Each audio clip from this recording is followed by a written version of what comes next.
उठ जाना है। हालेलुया। बेटा तो मेरा है मेरे को कोई पढ़ेगी तो हालेलुया हालेलुया। मेरी जवाब साढ़े को कोई खोल नहीं सकता है। ये बात मुझे नाम पड़ेगा। हालेलुया। उठ जाना है यीशु नासरी उठ जाना है। तेरे दर्द मेरे दर्द उठ जाना है उठ जाना है यीशु नासरी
ये बात कमजोर कोई नहीं उठना, ये बात कमजोर कोई नहीं उठना, ये शरीर कमजोर कोई नहीं उठना, पगड़ा जुड़े तो इसने वजन देना। Hallelujah, hallelujah. तो अगला समाज के सामने सेवादार बंदे पैदाश वालों जो कि आपको कभी शाम क्लासी पाएंगे असुविधा करने हैं वैसे कितने के बाद उसका पैसा बड़े योजना पाएगा बड़े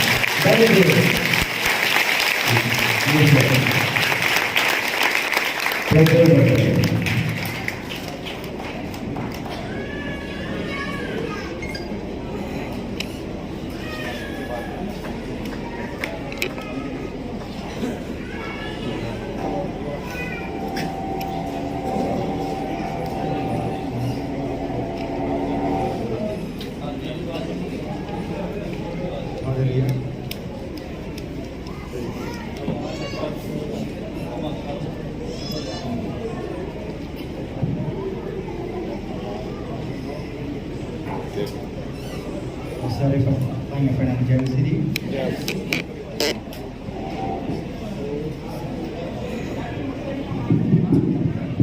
साउंड जी है इन्नी वधिया तरीके काम नहीं कर रहे हैं मैंने तो कदे सुने नहीं हम भी उन्होंने बिल्कुल आवाज बंद कर दी है मैं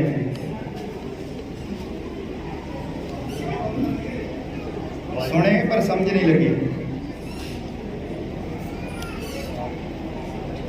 हालेलुया। और सब तो पहला ਅਸੀਂ ਆਪਣੇ ਸਿਰਜਣਕਰਤਾ ਪ੍ਰਭੂ ਯਿਸੂ ਮਸੀਹ ਨੂੰ ਯਾਦ ਕਰਦੇ ਹਾਂ ਉਹਦੀ ਹਜ਼ੂਰੀ ਦੇ ਵਿੱਚ ਆਪਣੇ ਸਿਰਾਂ ਨੂੰ ਝੁਕਾਉਂਦੇ ਹਾਂ। ਪ੍ਰਭੂ ਯਿਸੂ ਮਸੀਹ ਤੇਰਾ ਬਹੁਤ ਧੰਨਵਾਦ ਕਰਦੇ ਹਾਂ ਪਿਤਾ ਅੱਜ ਇਸ ਸਮੇਂ ਲਈ ਕਿ ਸਾਡੇ ਜੀਵਨ ਦੇ ਵਿੱਚ ਰੱਖਿਆ ਹੈ। ਇਹ ਸਾਡੀ ਕੋਈ ਖੂਬੀ ਜਾਂ ਕੋਈ ਲਿਆਕਤ ਨਹੀਂ ਹੈ ਪਿਤਾ ਇਹ ਤੇਰਾ ਫਜ਼ਲ ਹੋਇਆ ਸਾਡੇ ਉੱਤੇ ਸਾਨੂੰ ਖਿੱਚ ਕੇ ਲੈ ਕੇ ਆਇਆ ਹੈ ਪਿਤਾ सफर के मदद की है हर चीज के मदद की है प्रभु तेरा बहुत धन्यवाद करते हैं पिता। और प्रभु मैं तेन इस संगति आमंत्रित करता हाँ पिता मैं ना बोला तेरा पुत्र आत्मा बोले और सुनने वाले देते और बोलने वाले देते कि कोई नशा हो पिता जिस नशा से पहले एक वचन दिखवाया गया है पिता वो नशा पे साड़ी समझ को खोल पिता तो कृपा बना के ये दुआ प्रभु यीशु मसीह के नाम में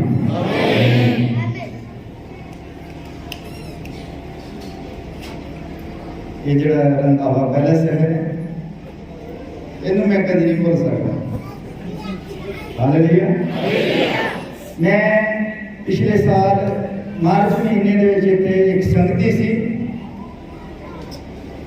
और मैं बहुत ज़्यादा बीमार हो गया इतने ही पुलपिट देते और मैं अपनी दवाई शुरू करांगा बेटा। उस तो पहला 2 दिन पहला मैं दिल्ली एयरपोर्ट में और उत्थे सामने जहाज खड़ा सी और मैं सबको कुछ कार सी मेरे हाथ में टिकट वगैरह बोर्डिंग पास वगैरह सबको कुछ मेरे को सी और जदों आवाज लगाई भी जलंधर जाने वाले आ जाओ जलंधर आए साढ़े लागे आदमपुर एयरपोर्ट का नाम जलंधर एयरपोर्ट है। मैं देखा मैं क्या भी चलो हैगा जो 5 मिनट में अपना किट बैग चक्या मैं बस पिछे माड़ा जा घूमया और मेरी नज़र उत्ते एक स्क्रीन के ऊपर पई और मैं स्क्रीन वाल देखता गया कितना ही मैं वो देखते देखते मैंने 2 या 3 मिनट लगे हैं और जितना ही मैं वापस मुड़िया वो दरवाजा बंद हो चुका है और जहाज मेरे सामने देखते देखते ही उड़ गया। मैं बहुत मेहनत की मैं बड़ा रौला पाया मैं क्या भी दरवाजा खोल दो पर कहते नहीं हम दरवाजा बंद हो चुका है और तुम नहीं जा सकते। उस तो बाद तो हम मैं बाहर नहीं निकल सकता क्योंकि जब ਤੁਹਾਡੇ ਕੋਲ टिकट होती है बोर्डिंग पास है तुम सबको कुछ करा के उत्थे जहाज के लागे पहुंच जाते हो जब तुम उस जहाज को नहीं फड़ते हो तो सारी पुलिस की सारे एयरपोर्ट की नजर जी है कानून शक नाल देखती है ये बंदा जहाज विच क्यों नहीं बैठा है जबकि सामने इतने तो बैठा सी और सब जगह कैमरे लगे बंदा जा रहा उत्थे बैठा है और जिदा ही वो जहाज जाने वाला तो बंदा इधर उधर देखने लग गया और उस तो बाद जब तक वो जहाज इत्थे पहुंचा नहीं उदों तक उन्होंने मैनूं उत्थे बिठा के रखा। उस तो बाद मैं निकलिया और बड़ी मुश्किल दे नाल रेलवे स्टेशन पे आया और जो मैं पुरानी दिल्ली पहुंचा वो कहते भी इतने पहला उत्थे जी ट्रेन आती होंगी सी रात को 9:30 बजे कहते वो बंद हो गई है। बहुत सारिया ट्रेना जड़ियाँ कहते बंद कर दी गई। फिर मैं नवी दिल्ली आया और नवी दिल्ली उत्थे किसी को भी अंदर जाने नहीं सी देंगे क्योंकि टिकट पहले ऑनलाइन बुक सी टिकट वाले काउंटर बंद सी। मैं बहुत ज़्यादा परेशान हुआ।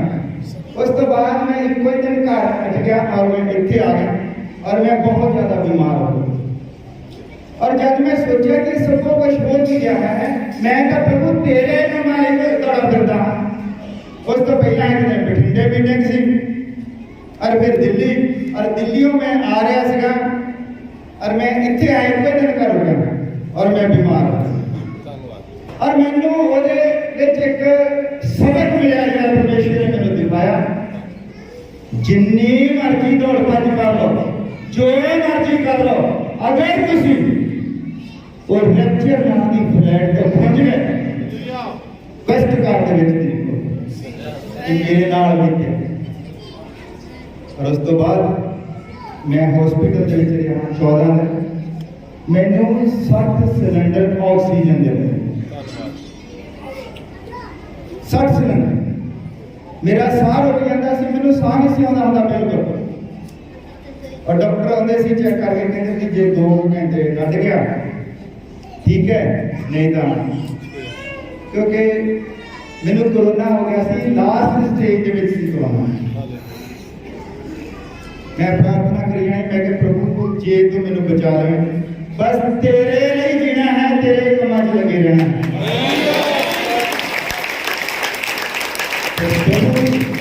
हॉस्पिटल में आया और जेड़ा सिलेंडर मैनू लग्या हुआ सी वो सिलेंडर फट गया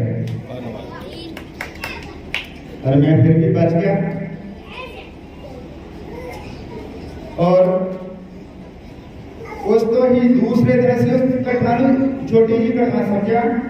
दूसरे दिन लागे एक हॉस्पिटल दे विच सिलेंडर फटिया 4 जाना चल गई। अरे मैं जेड़े हॉस्पिटल से सी साडे आले दुआले भी 5 मौतां होईयां उसे बीमारी दे नाल जेड़ी बीमारी मैनू लगी सी। धन्यवाद पर प्रभु ने मैनू बचाया उठा के खड़ा किया है और उससे ही मैंने से चुनौतियां जवाब दे रहा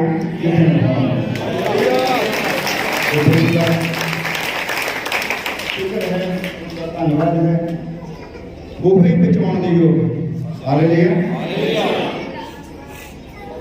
और आज 6 अप्रैल है आज के दिन प्रभु ने साढ़े लिए एक दूत को भेजा और उसका नाम है विलियम मैरियन ब्राउन।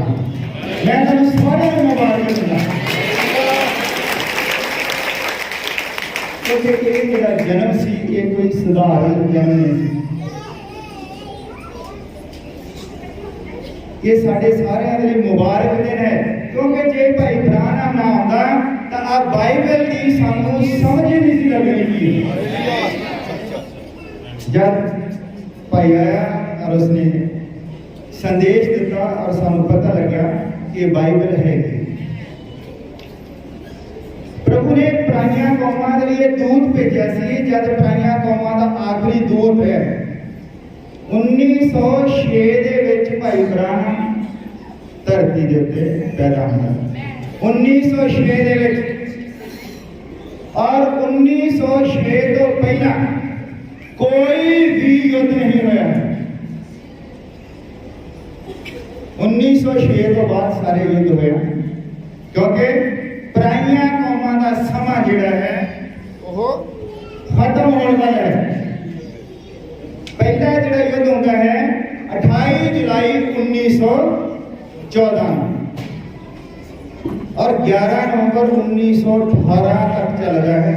उस तो बाद जो दूसरा वर्ल्ड वार होता है वो 1 सितंबर 1939 को लेके 1945 तक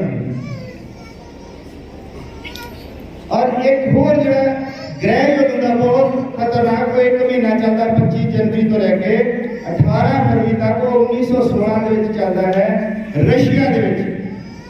ये सारे ही वर्ल्ड वार ये सारिया लड़ाइयां जड़ियां भाई ब्राह्मणा के जन्म तो बाहर होंदियां क्यों हैं? क्योंकि ये पराइयां कौमां का दूत है ते उन्हें ये दो काम करने हैं। एक दुल्हन की तैयारी करनी है, हालेलुया, दुल्हन की तैयारी करनी है ते दूसरा जिहड़ा उन्हें काम करना अहम करना वो है इस्राएल और पराइयां कौमां दे गब्बे जिहड़ा टाइम है इस टाइम को सानू जाणू कराना। हुण साडे टाइम ओवर नहीं है। आज जिहड़े असीं प्रचार करते हैं उठाए जाने वाले इस धरती के उत्ते रोज ही 500-700 बंदा गैर हो जाता है, लभदा नहीं किथे चला गया। और हो सकता है कि जब साडा ध्यान माड़ा जिहा भी लेक्चर तो भटक गया और असीं इत्थे प्रचार इदां ही करी जाने हैं कि उठाया जाना है और उधरले पासे उठाया जाना है। ऐसे बहुत ज्यादा सतर्क होने की जरूरत है। हर वक्त हर वेले उस काम के विच लगे रहो जिहड़ा नबी ने सानू दस्सिया है। इसलिए मुबारक दिन है साडे लिए। मैं फिर तो ही तुहानू सारिआं नू बहुत बधाई दिंदा हां क्योंकि जीवन है ये जीवन जिहड़ा है एक दिन खत्म होना है, वो जिदा मर्जी होवे। और एक किसी ने बहुत बढ़िया कहा है कि जीवन कहता की है बी तो डी तक का सफर, बी तो डी तक का सफर है। बस बी मतलब बर्थ है और डी मतलब डेथ है।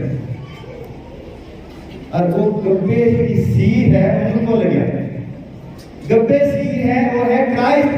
जन्म और मौत के गब्बे है सी जिन्हों असीं क्राइस्ट कहते हैं। जे तुसी सी ते क्राइस्ट नहीं लाओगे तो फिर कन्फ्यूजन होगी और कन्फ्यूजन जड़ी है वो शैतान का ही नाम है, गड़बड़। हुण सी है किया क्राइस्ट है किया परमेश्वर की धार्मिकता ना तो परमेश्वर का गुण है।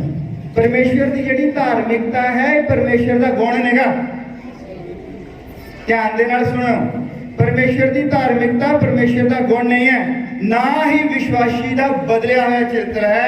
ये खुद मसीह है। परमेश्वर की धार्मिकता की है वह गुण नेगा, वो मसीह है।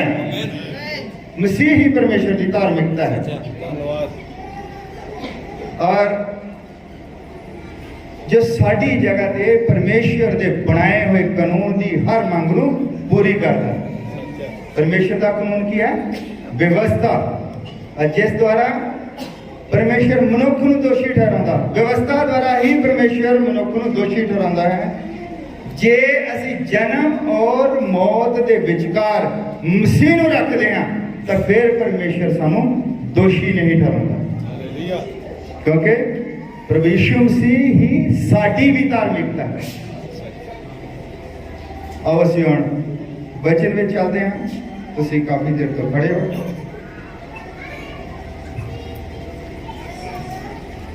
और वचन में जान तो पहला मैं एक छोटी प्रार्थना करता हूँ और मैं तुहाडे सारिआं के बेनती करता हूँ कि तुसीं भी मेरे लिए प्रार्थना करो। प्रभु यीशु मसीह तेरा बहुत धन्यवाद करते हैं पिता, तुम्हें मौका दिता है पिता। और प्रभु मैं भाई सैमुअल के लिए तेरा बहुत धन्यवाद करता हूँ प्रभु, जिसने सारा इंतजाम किया है पिता। उसने ये पुलपिट मैंने सौंपया है प्रभु, मैं बहुत धन्यवाद करना पिता। इस दिन एक भाई बहुत बरकत। और पिता आज का वचन जो है तेरी मर्जी के अनुसार होवे पिता। मैं इस योग नहीं है प्रभु के तेरे वचन की व्याख्या कर दूं पिता। मैं निकम्मा मनुख हाँ, प्रभु तू मेरे ते दया कर जा तेरा वचन सुने। और इससे पहला प्रभु साडे हृदय खुल जान, साडे कंन खुल जान पिता तू दया करी संभाल कर किरपा बना दे जब किसी उस वचन वाले हिस्से दे जा रहे हैं पिता तू दया बना दे कले कले नहीं छूट पिता साडे सारिਆਂ ਦੇ ਉੱਤੇ दया करी साडे जो विचार हैं पिता इन्हों कब्जे च लै साडी बुद्ध नूं अपने कब्जे च लै साडे शरीरां नूं अपने कब्जे दे विच लै पिता असीं तेरी हजूरी नूं समझ सकीए तू दया करी संभाल ये दुआ प्रभु यीशु मसीह दे नाम च और असीं हिजकियल दी किताब है उसका 1 नंबर अध्याय ਉਹਦੀ 1 नंबर तो लेके 10 तक पढ़ना है मैं ही पढ़ दिंदा तुहाडे लई हिजकियल की किताब है उसका 1 नंबर अध्याय उसकी 1 तो लेके 10 तक मैं तुहाडे लई पढ़ दिंदा हां तीसरे बरे के चौथे महीने की 5वीं तरीक नूं ऐ होया कि जब मैं कबार नहर उत्ते असीरां दे विचकार सां तां आकाश खुल गए अते मैं परमेश्वर के दर्शन पाए उस महीने की 5वीं तरीक नूं यहोयाकीन पातशाह की असीरी के 5वें वरे विच यहोवा दा वचन बूजी के पुत्र हिजकिय्याह याजक उत्ते जो कसदिया के देश विच कबार नहर उत्ते सी कसदियां जानते हो की है जिथों परमेश्वर ने अब्राहम नूं चुक्या सी वो कसदियां दा ऊर सी और यह कसदियां दा कबार है अते उत्थे परमेश्वर का हथ उस उत्ते सी अते जदों मैं डिठा तां वेखो उत्तर वालों वड्डी हनेरी आई एक वड्डा बद्दल अग नाल वलिया होया सी अते ओहदे दुआले चमक सी अते उस दे विचालों अथवा अग दे विचों सिलक कीते हुए पित्तल वर्गी शक्ल ने विखाली दित्ती अते उस विच 4 जंतु सन अते उन्हां दा रूप ये सी कि वो आदमी वर्गे सन अते हरेक दे 4 मूँह अते उन्हां विचों हर एक दे 4 खंभ सन अते उन्हां दे पैर सीधे पैर सन अते उन्हां दे पैरां दीयां तलियां बच्छे दे पैरां दीयां तलियां वांगर सन अते वो मांजे हुए पित्तल वांगर चमकदे सन अते उन्हां दे चौं पासे उन्हां दे खंभां दे हेठां आदमी दे हथ सन अते चारां दे चेहरे अते खंभ ऐ सन कि उन्हां दे खंभ एक दूजे नाल जुड़े हुए सन अते वो तुरते हुए मुड़ते नहीं सन अते वो सारे सीधे अपने मूँह की सेध विच चलदे सन उन्हां दे चेहरे आदमी दे चेहरे वर्गे सन वो चौहां दे सज्जे पासे चेहरे सन ते उन्हां चौहां दे खब्बे पासे वाल बल्द दे चेहरे भी सन ते उन्हां चौहां दे उकाब दे चेहरे भी सन और ये दानियल नबी की किताब दे विच मैं पढ़िया है और एक मैं होर पढ़ना चाहता हाँ प्रकाश की पोथी उसका 4 नंबर अध्याय ओदी 1 नंबर लेके 1 तो लैके 11 नंबर तक मैं पढ़ना है जिन्हों असी बाइबल दे विच स्वर्गी उपासना कहते जो असी पढ़िया है हिजकियल की किताब दे विच बिल्कुल ओहो ही इत्थे भी इस ते ध्यान देना है ਇਹਦੇ ਪਿੱਛੋਂ मैं निगाह की ताकि वेखदा हाँ भी आकाश विच एक बूहा खुलिया होया है ते पहली आवाज़ जो मैं सुनी सो तुरी जही मेरे नाल गल करदी सी भई इधर उतां आ जा अते जो कुछ इहदे मगरों होण वाला है वो मैं तैनूं विखावां इउं ही मैं आत्मा विच आया ताकि वेखदा हाँ भई स्वर्ग विच एक सिंघासन धरिया है हिजकियल की वेखदा है सिंघासन ही वेखदा है अते उस सिंघासन उत्ते कोई विराजमान है अते जेड़ा विराजमान है सो वेखण नूं पुखराज अते हकीक पत्थर वर्गा है अते सिंघासन दे दुआले एक मेघ तनुख है जो वेखण नूं पन्ने दी न्याई है सिंघासन दे दुआले 24 गद्दियां हन अते मैं 24 बुजुर्गां नूं चिट्टे वस्त्र पहने अते सिरां उत्ते सोने दे मुकुट धरे उन्हां गद्दियां उत्ते बैठिया डिठा अते सिंघासन विचों बिजलियां दीयां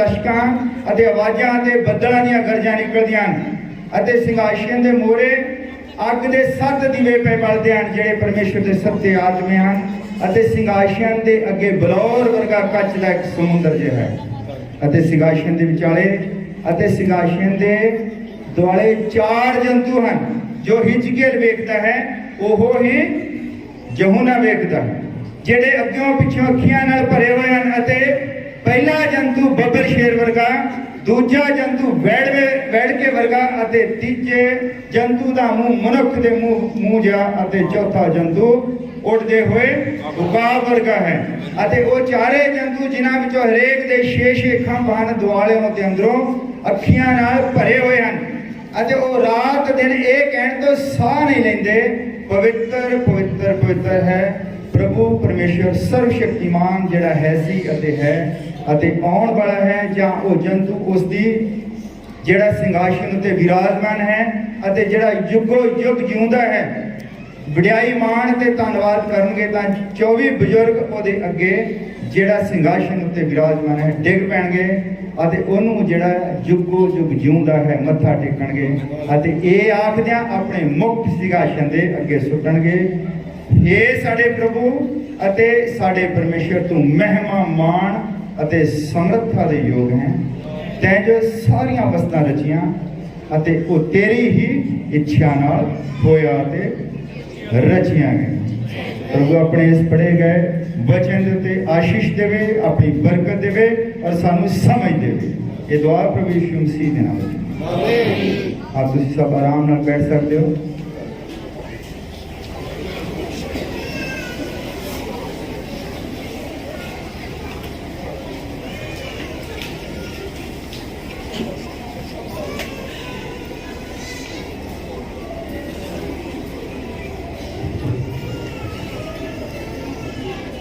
हालेलुया हाँ मैं फिर तो तुहानू सारिਆਂ ਨੂੰ ਜੈ ਮਸੀਹ ਕਹਿੰਦਾ ਹਾਂ ਤੁਸੀਂ ਇਹੋ दो जगह तो पढ़िया है एक है हिजकेल की किताब और एक है यूहन्ना दी प्रकाश की पोथी और 4 नंबर अध्याय विच पढ़े ये दोने ही दर्शन इको ही चीज के दर्शन हैं फर्क की फर्क ये है कि यूहन्ना ये दर्शन छुटकारे तो बाद जब दुल्हन धरती को उठा ले जाती है पंजवीं मोहर का देखता है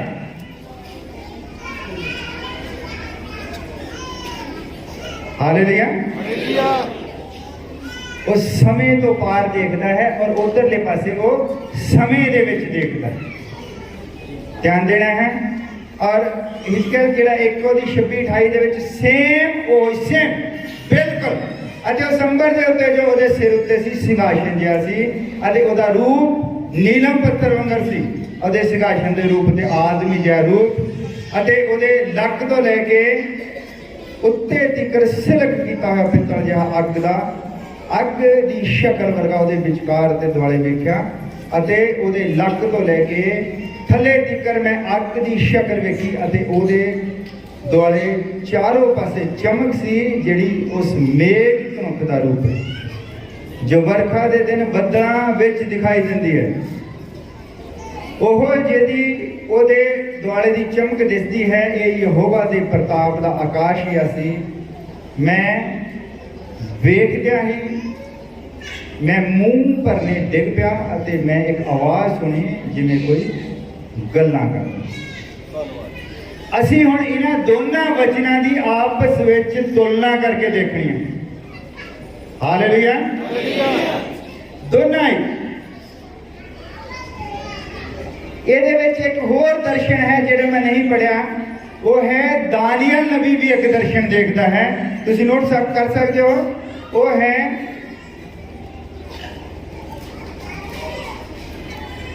दानियल नबी भी एक दर्शन देखता है मैं तुहानू नोट करवा दिंदा मैं पढ़ना नहीं है असी इन्हां तिन्नां दर्शनां नूं देखना कि है की है दानियल 10 नंबर अध्याय वो 4 तो लैके 6 नंबर आयत विच दानियल भी यही दर्शन देखे हालेलुया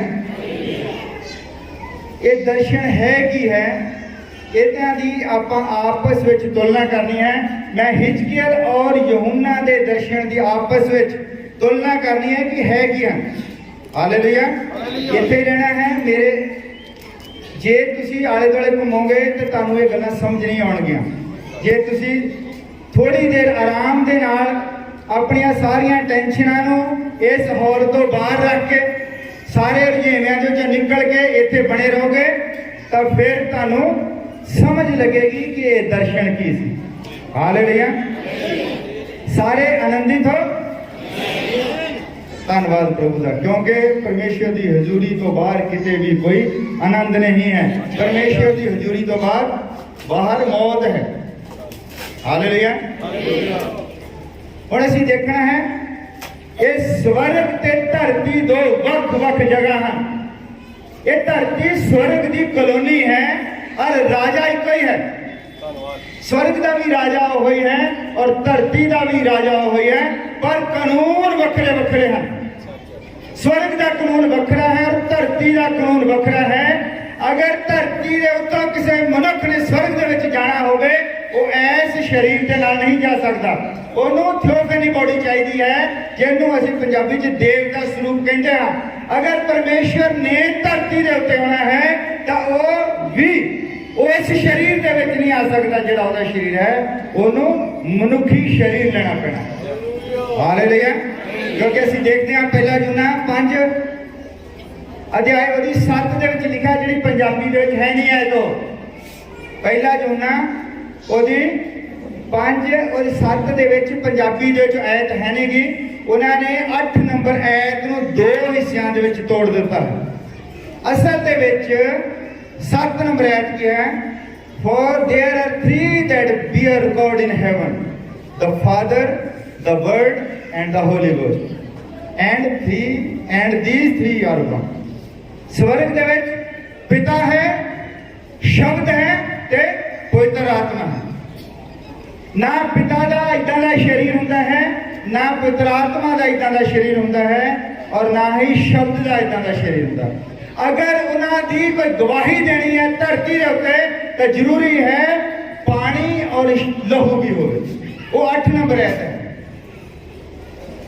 इस आयत को याद रखना चंगी तरह। आज आयत पहला यूहन्ना 5 की 7 और पहला यूहन्ना 5 की 8।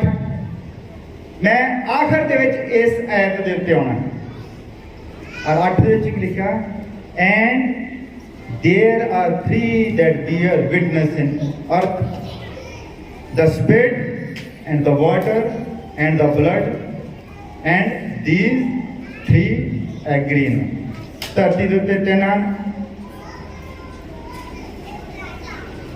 पानी, लहू ਅਤੇ पवित्र आत्मा। ये ਤਿੰਨੇ सहमत हैं। ये गवाही देंदे हैं। स्वर्ग की गवाही धरती के उत्ते है। हालेलुया। हुण स्वर्ग दे विच पिता है, वचन है, पवित्र आत्मा है, तो धरती के उत्ते मनुखी देह दे विच पानी है, लहू है और पवित्र आत्मा है। हुण जब धरती के उत्ते पानी है, लहू है, पवित्र आत्मा है, इसका मतलब वो एक शरीर है धरती के उत्ते। क्योंकि एक कानून है कि परमेश्वर ने धरती के उत्ते आना है तो उन्होंने साडे वर्गा शरीर चाहिए है जो लहू तो बनया हुआ है। हालेलुया। हुण जद वो जिहड़ा असीं सिंहासन देखते हैं, जब वो सिंहासन देखते हैं तो असीं उस सिंहासन के थल्ले जिहड़े सिंहासन नूं लैके चलते हैं, उत्थे असीं की देखते हैं 4 जंतु हैं। वो 4 जंतु किहड़े हैं? तुसीं सारिआं ने सुनिया है ध्यान दे नाल। 4 जंतु किहड़े हैं? शेर है, बैड़का है, मनुख है और उकाब है। और जब धरती के आ जाएगा तो की फिर वो जंतु कितने होर जगह चले जाएंगे? फिर जंतु कितने होंगे? जंतु फिर वो नाल होंगे। जब असीं देखते हैं कि वो जिहड़े जंतु धरती के उत्ते वो कौन है, फिर असीं 4 अंजीलां देखते हैं, मत्ती, मरकस, लूका ते यूहन्ना। ये 4 जंतु हैं वो नाल हैं। हालेलुया।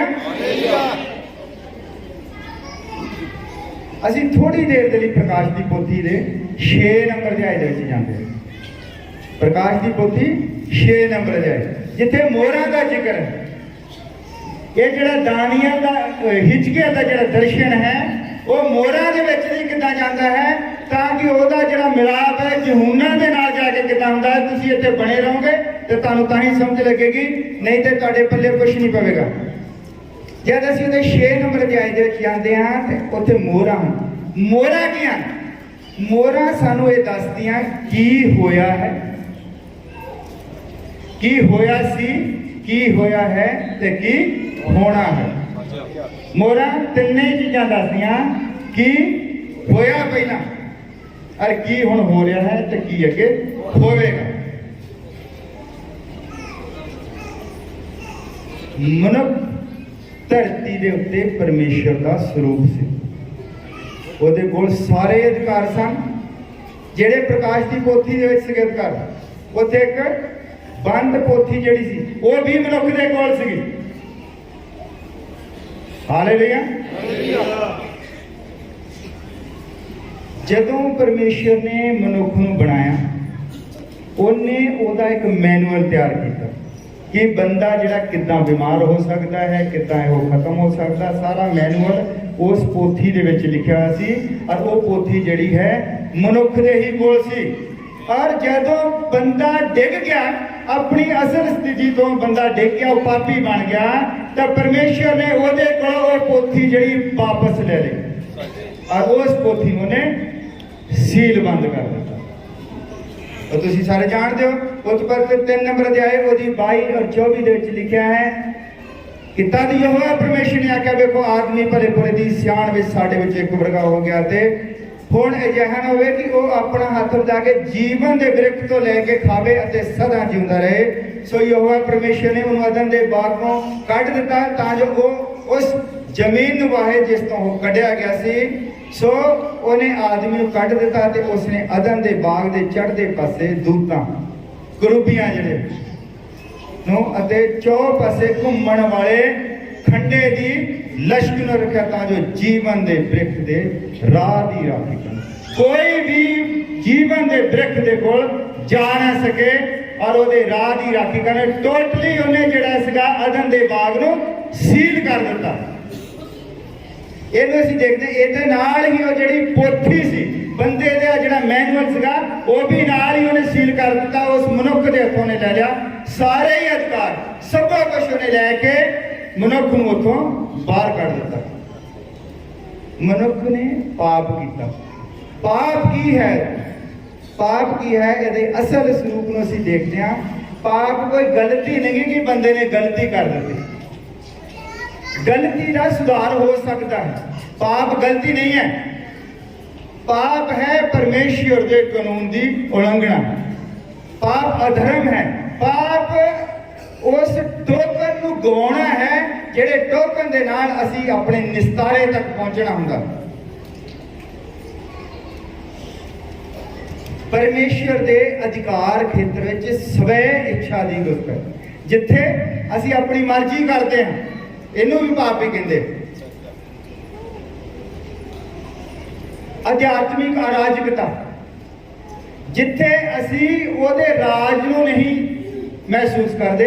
ਅਰਾਜਕਤਾ ਉਹਨੂੰ ਕਹਿੰਦੇ ਹਨ ਜਿੱਦਾਂ ਜਿਹੜੇ ਮੁਲਕ ਦੇ ਵਿੱਚ ਅਰਾਜਕਤਾ ਹੁੰਦੀ, ਦਾ ਮਤਲਬ ਕਿ ਲੋਕ ਉਸ ਮੁਲਕ ਦੇ ਕਾਨੂੰਨ ਨੂੰ ਨਹੀਂ ਮੰਨਦੇ। ਅਵਿਸ਼ਵਾਸ, ਸਚਾਈ ਦੇ ਵਿਰੁੱਧ ਖੜੇ ਹੋਣਾ। ਇਹ ਮੈਂ ਪਾਪ ਦੀਆਂ ਤੁਹਾਨੂੰ ਉਹ ਦੱਸਦਾ। ਪਾਪ ਦਰਅਸਲ ਹੁੰਦਾ ਕਿ ਪਾਪ ਕੋਈ ਗਲਤੀ ਨਹੀਂ ਗੀ। ਕਈ ਵਾਰੀ ਕੋਈ ਹੋ ਜਾਂਦਾ ਪਾਪ ਕਰਦਾ, ਕਹਿੰਦੇ ਗਲਤੀ ਹੋ ਗਈ। ਗਲਤੀ ਨੂੰ ਸੁਧਾਰਿਆ ਜਾ ਸਕਦਾ ਹੈ, ਪਰ ਪਾਪ ਨੂੰ ਸੁਧਾਰਿਆ ਨਹੀਂ ਜਾ ਸਕਦਾ। ਹਾਲੇਲੂਇਆ। ਪਾਪ ਦੀ ਜਿਹੜੀ ਉਤਪਤੀ ਹੈ ਇਹ ਸ਼ੈਤਾਨ ਤੋਂ ਹੋਈ ਹੈ, ਔਰ ਉਹਨੇ ਆਦਮ ਦੁਆਰਾ ਸੰਸਾਰ ਦੇ ਵਿੱਚ ਪ੍ਰਵੇਸ਼ ਕਰ ਦਿੱਤਾ। ਆਦਮ ਨੇ ਸਭ ਕੁਝ ਚਾਹਿਆ ਸਿਵਾਏ ਮਸੀਹ। ਅੱਜ ਵੀ ਦੁਨੀਆ ਸਭ ਕੁਝ ਚਾਹੁੰਦੀ ਹੈ ਕਿ ਸਾਨੂੰ ਘਰ ਮਿਲ ਜਾਏ, ਕੋਠੀਆਂ ਮਿਲ ਜਾਣ, ਵੀਜ਼ੇ ਮਿਲੇ, ਸਭ ਕੁਝ ਮਿਲ ਜਾਏ। ਮਸੀਹ ਤੋਂ ਛੱਡੋ। ਮਸੀਹ ਨਹੀਂ ਕੋਈ ਲੱਭਣਾ ਚਾਹੁੰਦਾ, ਨਾ ਕੋਈ ਮਸੀਹ ਨੂੰ ਪਾਉਣਾ ਚਾਹੁੰਦਾ। ਸਭ ਕੁਝ ਪਾਉਣਾ ਚਾਹੁੰਦੇ ਆ। ਹੁਣ ਇਹ ਜਦੋਂ ਸਭ ਕੁਝ ਹੋ ਗਿਆ ਤਾਂ ਪਰਮੇਸ਼ਵਰ ਨੇ ਮਨੁੱਖ ਤੋਂ ਉਹ ਪੋਥੀ ਲੈ ਲਈ, ਮਨੁੱਖ ਨੂੰ ਅਦਨ ਦੇ ਬਾਗ ਚੋਂ ਬਾਹਰ ਕੱਢ ਦਿੱਤਾ ਔਰ ਉਹ ਪੋਥੀ ਲੈ ਕੇ ਉਹਨੂੰ ਮੋਰ ਬੰਦ ਕਰ ਦਿੱਤਾ।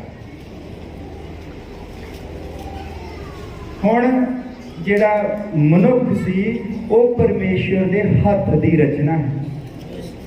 ਪਰਮੇਸ਼ਵਰ ਨੇ ਬਾਕੀ ਸਾਰੀਆਂ ਚੀਜ਼ਾਂ ਨੂੰ ਬੋਲ ਕੇ ਬਣਾਇਆ, ਤੇ ਪੰਛੀ ਬਣ ਜਾਣ, ਪੇੜ ਬਣ ਜਾਣ, ਪਹਾੜ ਬਣ, ਸਭ ਕੁਝ। ਬੰਦੇ ਨੂੰ ਉਹਨੇ ਬੋਲ ਕੇ ਨਹੀਂ ਬਣਾਇਆ, ਬੰਦੇ ਨੂੰ ਉਹਨੇ ਫਾਰਮਡ ਕੀਤਾ, ਉਹਨੇ ਤਰਾਸ਼ਿਆ ਬੰਦੇ ਨੂੰ ਹੱਥ ਦੇ ਨਾਲ, ਉਹਨੇ ਬੰਦੇ ਨੂੰ ਆਪਣੇ ਹੱਥ ਦੇ ਨਾਲ ਬਣਾਇਆ। ਹੁਣ ਜਦ ਉਹਨੇ ਬੰਦੇ ਨੂੰ ਆਪਣੇ ਹੱਥ ਦੇ ਨਾਲ ਬਣਾਇਆ ਹੈ ਤਾਂ ਉਹ ਬੰਦੇ ਨੂੰ ਮਰਨ ਲਈ ਕਿੱਦਾਂ ਛੱਡ ਸਕਦਾ? ਕਿੱਦਾਂ ਛੱਡ ਸਕਦਾ ਬੰਦੇ ਨੂੰ ਮਰਨ ਲਈ? ਕਿਉਂਕਿ ਉਹਦਾ ਬੰਦੇ ਦੇ ਨਾਲ ਇੱਕ ਸੰਬੰਧ ਹੈ। ਉਹ ਛੁਟਕਾਰਾ ਦੇਣ ਵਾਲਾ ਪਰਮੇਸ਼ਰ ਹੈ। ਉਹਦੇ 7 ਜਿਹੜੇ ਨਾਮ ਅਸੀਂ ਕਹਿੰਦੇ ਆ, 7 ਨਾਮ, ਉਹਦੇ 7 ਨਾਮ ਨਹੀਂ ਆ, ਉਹਦੇ 7 ਗੁਣ ਹਨ। ਔਰ ਉਹਦੇ ਗੁਣਾਂ ਤੋਂ ਪਤਾ ਲੱਗਦਾ ਹੈ ਕਿ ਉਹ ਕਦੀ ਵੀ ਬੰਦੇ ਨੂੰ ਅਨਾਥ ਨਹੀਂ ਛੱਡੇਗਾ।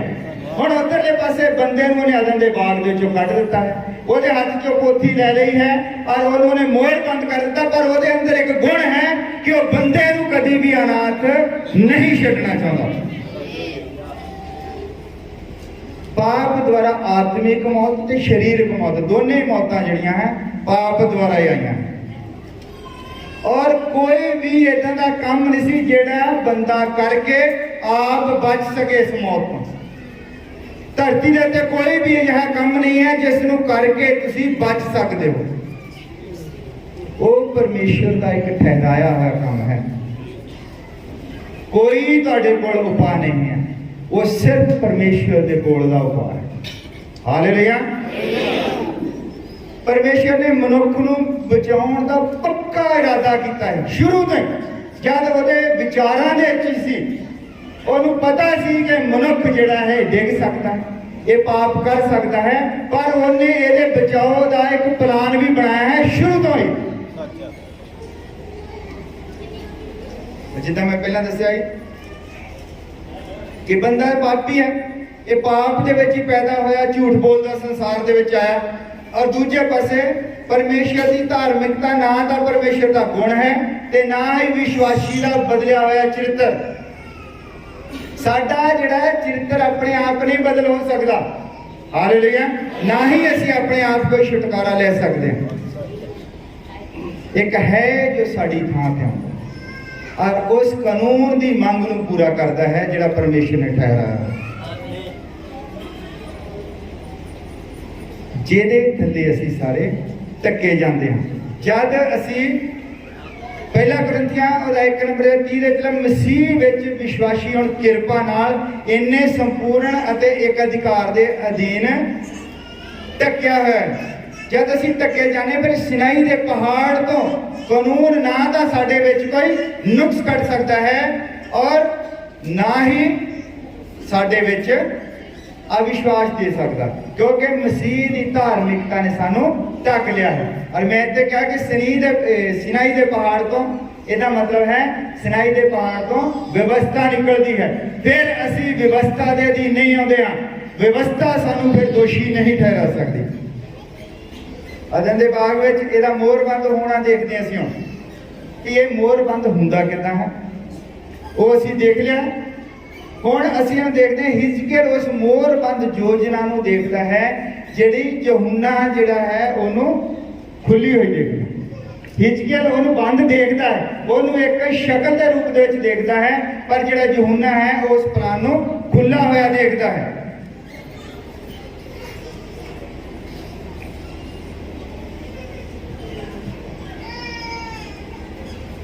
ਔਰ ਇਹ ਜਿਹੜਾ ਪਲਾਨ ਸੀਗਾ ਜਦ ਯਹੂਨਾ ਉਹਨੂੰ ਖੁੱਲਾ ਹੋਇਆ ਦੇਖਦਾ ਹੈ, ਇਹ ਪਲਾਨ ਸਾਨੂੰ ਬਿਲਕੁਲ ਪਤਾ ਨਹੀਂ ਸੀ ਲੱਗਣਾ, ਨਾ ਹੀ ਇਹ ਸਾਡੀ ਸਮਝ ਦੇ ਵਿੱਚ ਆਉਣਾ, ਬਿਲਕੁਲ ਸਾਡੀ ਸਮਝ ਤੋਂ ਬਾਹਰ ਦੀਆਂ ਗੱਲਾਂ ਸੀ। ਜੇ ਪਰਮੇਸ਼ਰ ਅੱਜ ਦੇ ਦਿਨ ਲਾਓਦੀਕੀਆ ਦੇ ਯੁੱਗ ਦੇ ਲਈ ਨਬੀ ਨਾ ਭੇਜਦਾ। ਹਾਲੇਲੂਇਆ। ਕਿਉਂਕਿ ਉਹ ਏਲੀਆ ਦਾ ਆਤਮਾ ਹੈ ਜਿਹੜਾ ਪਰਮੇਸ਼ਰ ਦੇ ਅੱਗੇ ਅੱਗੇ ਚੱਲਦਾ। ਤੁਸੀਂ ਸਾਰੇ ਜਾਣਦੇ ਹੋ, ਉਹਦੇ ਵਿੱਚ ਮੈਨੂੰ ਜਾਣ ਦੀ ਜ਼ਰੂਰਤ ਨਹੀਂ ਹੈ। ਅਸੀਂ ਸਾਰੇ ਵਧੀਆ ਤਰੀਕੇ ਨਾਲ ਜਾਣਦੇ ਹਾਂ ਕਿ ਭਾਈ ਬ੍ਰਾਹਨਮ ਦੇ ਉੱਤੇ ਇਹਦੀ ਆਰਾਧਨਾ ਸੀ ਜਿਹੜਾ ਪਰਮੇਸ਼ਰ ਦੇ ਅੱਗੇ ਅੱਗੇ ਚੱਲਦਾ ਹੈ। ਹੁਣ ਅਸੀਂ ਇਹ ਦੇਖਣਾ ਹੈ ਇਹ ਜਿਹੜਾ ਮੋਹਰਾਂ ਦਾ ਜਿਹੜਾ ਗੁਪਤ ਪਲਾਨ ਸੀ ਉਹ ਖੁੱਲਾ ਹੋਇਆ ਹੈ, ਹੁਣ ਖੁੱਲ ਚੁੱਕਾ ਹੈ। ਸਾਰੇ ਜਾਣਦੇ ਕਿ ਉਹ ਪਲਾਨ ਖੁੱਲ ਚੁੱਕਾ ਹੈ, ਮੋਹਰਾਂ ਖੁੱਲ ਚੁੱਕੀਆਂ, ਜਾਣਦੇ ਸਾਰੇ।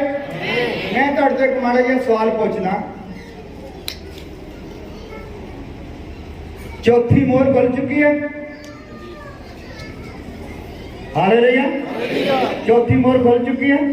ਚੌਥੀ ਮੋਹਰ ਦੇ ਵਿੱਚ ਦੁਲਹਨ ਨੇ ਜਿਹੜਾ ਹੈ ਉਹ ਫਿਰ ਚਲੀ ਜਾਣਾ ਹੈ।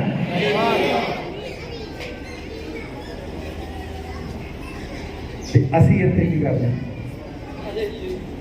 ਮੈਂ ਤੁਹਾਡਾ ਇੱਕ ਸਵਾਲ ਦਾ ਜਵਾਬ ਦੇਣਾ ਹੈ ਜਿਹੜਾ ਅੱਜ ਕੱਲ੍ਹ ਬੜਾ ਉਹ ਗਹਿਰਾ ਸਵਾਲ ਚੱਲਦਾ ਹੈ, ਤੇ ਮੈਂ ਪੁੱਛਦਾ ਸੱਤਵੀਂ ਮੋਹਰ ਖੁੱਲ ਚੁੱਕੀ ਹੈ? ਜਿੱਦਾਂ ਚੌਥੀ ਮੋਹਰ ਖੁੱਲ ਚੁੱਕੀ ਹੈ ਅਸੀਂ ਇੱਥੇ ਹਾਂ ਹਜੇ, ਉਹ ਕੀ ਭੇਤ ਹੈ, ਏਦਾਂ ਹੀ ਸੱਤਵੀਂ ਮੋਹਰ ਖੁੱਲ ਚੁੱਕੀ ਹੈ। ਪਰਮੇਸ਼ਰ ਜੀ ਉੱਤੇ ਇੱਕ ਭੇਤ ਹੈ, ਇਹਨੂੰ ਸਮਝਾਇਆ ਨਹੀਂ ਜਾ ਸਕਦਾ। ਚੌਥੀ ਮੋਹਰ ਜਿਹੜੀ ਖੁੱਲ ਚੁੱਕੀ ਹੈ ਔਰ ਦੁਲਹਨ ਨੇ ਉੱਥੇ ਜਾਣਾ ਹੈ, ਤੁਸੀਂ ਗਏ ਨਹੀਂ, ਕਿੱਦਾਂ ਸਮਝੋਗੇ? ਏਦਾਂ ਹੀ ਜਿੱਦਾਂ ਇਹ ਗੱਲ ਤੁਹਾਡੀ ਸਮਝ 'ਚ ਨਹੀਂ ਆਉਂਦੀ ਵੀ ਜੇ ਚੌਥੀ ਮੋਹਰ ਖੁੱਲ ਚੁੱਕੀ ਹੈ ਔਰ ਇਹ ਜਿਹੜਾ ਹਿਜਕੀਏਲ ਦੇਖਦਾ ਉਹ ਤਾਂ ਪੰਜਵੀਂ ਮੋਹਰ ਦੇਖਦਾ ਹੈ, ਸਵਰਗੀ ਉਪਾਸਨਾ ਦੇਖਦਾ ਹੈ, ਜਿਹੜਾ ਜੀ ਉਹਨਾਂ ਦਾ ਮੈਂ ਚੈਪਟਰ ਪੜਿਆ ਹੈ ਉਹ ਸਵਰਗੀ ਉਪਾਸਨਾ ਹੈ। ਉੱਥੇ ਦੁਲਹਨ ਪਰਮੇਸ਼ਰ ਦੀ ਭਗਤੀ ਕਰ ਰਹੀ ਹੈ, ਪਰ ਚੌਥੀ ਮੋਹਰ ਜਿਹੜੀ ਉਹਦੇ 'ਚ ਦੁਲਹਨ ਗਈ ਹੋਵੇਗੀ ਤਾਂ ਪੰਜਵੀਂ ਮੋਹਰ ਦੇ ਵਿੱਚ ਭਗਤੀ ਕਰੇਗੀ। ਇਹ ਭੇਤ ਹੈ। ਇਸੇ ਤਰ੍ਹਾਂ ਹੀ ਸੱਤਵੀਂ ਮੋਹਰ ਭੇਤ ਹੈ। ਇਹਦਾ ਮੈਂ ਉੱਥੇ ਜਦੋਂ ਆਉਂਗਾ ਤੁਹਾਨੂੰ ਆਪੇ ਪਤਾ ਲੱਗ ਜਾਣਾ। ਮੈਂ ਹੌਲੀ ਹੌਲੀ ਚੱਲਣਾ ਹੈ ਕਿਉਂਕਿ ਮੈਂ ਚਾਹੁੰਦਾ ਹਾਂ ਕਿ ਕੁਝ ਚੀਜ਼ਾਂ ਜਿਹੜੀਆਂ ਉਹ ਨਾਲੋਂ ਨਾਲ ਹੀ ਕਲੀਅਰ ਵੀ ਹੋਈ ਜਾਣ।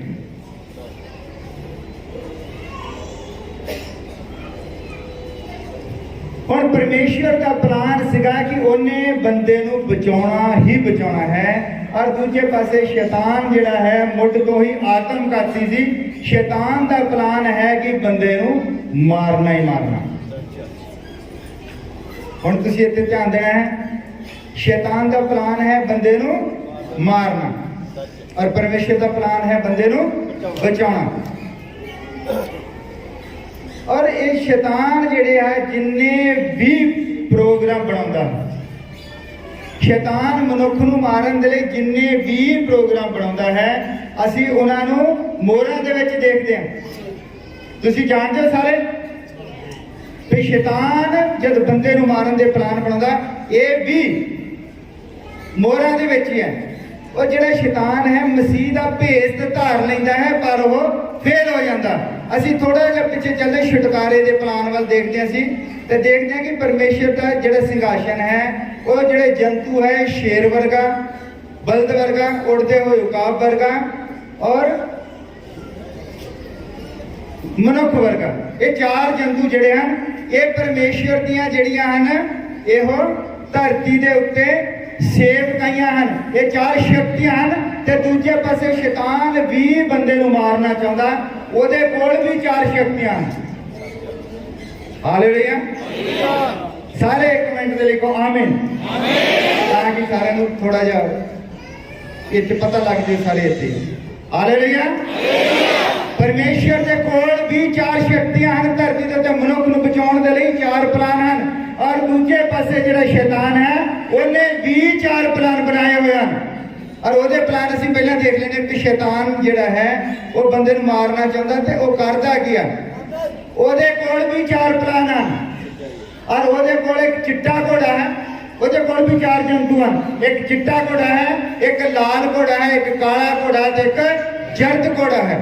ਸਭ ਤੋਂ ਪਹਿਲਾਂ ਉਹ ਕੀ ਕਰਦਾ, ਚਿੱਟੇ ਘੋੜੇ ਤੇ ਆਉਂਦਾ ਤਾਂ ਕਰਦਾ ਕੀ ਹੈ, ਉਹ ਮਨੁੱਖ ਨੂੰ ਆਤਮਾ ਦੁਆਰਾ ਮਾਰਨਾ ਚਾਹੁੰਦਾ ਹੈ ਜਿਸ ਤਰ੍ਹਾਂ ਉਹਨੇ ਅਦਨ ਦੇ ਬਾਗ ਦੇ ਵਿੱਚ ਕੀਤਾ ਸੀ। ਆਤਮਿਕ ਤੌਰ ਤੇ ਮਨੁੱਖ ਨੂੰ ਮਾਰਨਾ ਚਾਹੁੰਦਾ ਹੈ, ਉਹ ਚਿੱਟੇ ਘੋੜੇ ਦੇ ਉੱਤੇ ਆਉਂਦਾ। ਹਾਲੇਲੂਇਆ। ਔਰ ਫਿਰ ਜਿਹੜਾ ਲਾਲ ਘੋੜਾ ਹੈ ਉਹ ਜਿਹੜਾ ਚਿੱਟੇ ਘੋੜੇ ਤੋਂ ਮਸੀਹ ਵਿਰੋਧੀ ਹੈ। ਲੱਗਦਾ ਹੈ ਕਿ ਉਹ ਚਿੱਟੇ ਘੋੜੇ ਤੇ ਆ ਰਿਹਾ, ਮਸੀਹ ਦੀ ਨਕਲ ਕਰਦਾ ਹੈ ਪਰ ਉਹ ਮਸੀਹ ਵਿਰੋਧੀ ਹੈ। ਔਰ ਦੂਜਾ ਹੈ ਲਾਲ ਘੋੜਾ, ਉਹ ਕੀ ਹੈ, ਉਹ ਰੋਮ ਦਾ ਪੋਪ ਹੈ ਜਿਹੜਾ ਝੂਠਾ ਨਬੀ ਹੈ, ਉਹ ਝੂਠਾ ਨਬੀ ਬਣ ਕੇ ਆਉਂਦਾ ਹੈ।